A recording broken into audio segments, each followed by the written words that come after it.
Au Canada, Canada est un pays cosmopolite. 60% de la population canadienne n'est pas née au Canada. Moi-même, je suis d'origine sud-américaine, je ne suis pas né au Canada.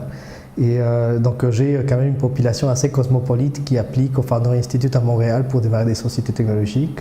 J'étends des Palestiniens, des Marocains, Algériens, Latino-Américains, Asiatiques, Européens, Américains. Et j'ai eu aussi le grand plaisir d'avoir de Tunisiens qui ont voulu démarrer des sociétés technologiques avec moi. Chose de hasard, ces entrepreneurs, c'est parmi les plus brillants entrepreneurs que j'ai parmi le portfolio de compagnies que j'ai pu démarrer. Et donc quand j'ai eu l'opportunité d'aider ou donner un petit grain de sel de pouvoir démarrer un écosystème technologique en Tunisie, je dis tout de suite oui. Les individus tunisiens que j'ai eus dans mon portfolio, c'est des individus remarquables, des entrepreneurs qui vont sans doute faire quelque chose d'important dans ce monde. Donc s'il y en a au moins 10 comme eux que je peux trouver, ça, je peux dépenser des heures et des semaines pour trouver ces 10 individus-là. Je suis très agréablement surpris par votre pays. C'est sûr que c'est la première fois que je visite l'Afrique. Du fait que est un pays musulman avec une religion musulmane, donc je m'attendais plutôt à avoir un pays avec un certain esprit fermé ou des barrières culturelles importantes.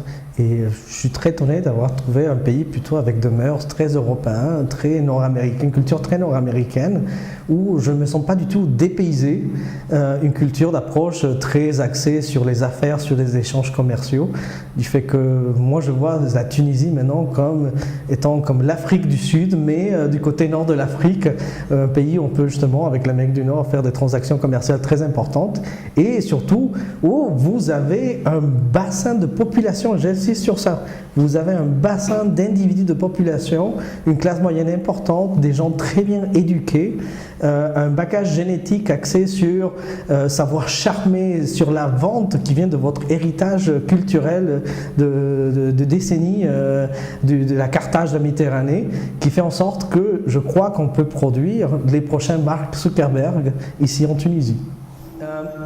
Le plus grand défi que les entrepreneurs tunisiens ont à surmonter, et c'est les contraintes reliées à votre propre pays. Souvent, les entrepreneurs ont cette mentalité de regarder à faire une société technologique qui va résoudre des problèmes pour Tunis. Peut-être avec l'ambition d'un jour que le produit sera disponible partout en Tunisie. Mais ce qu'on veut, et c'est ça qui coûte un peu ou qui a la misère, c'est essayer de changer le chip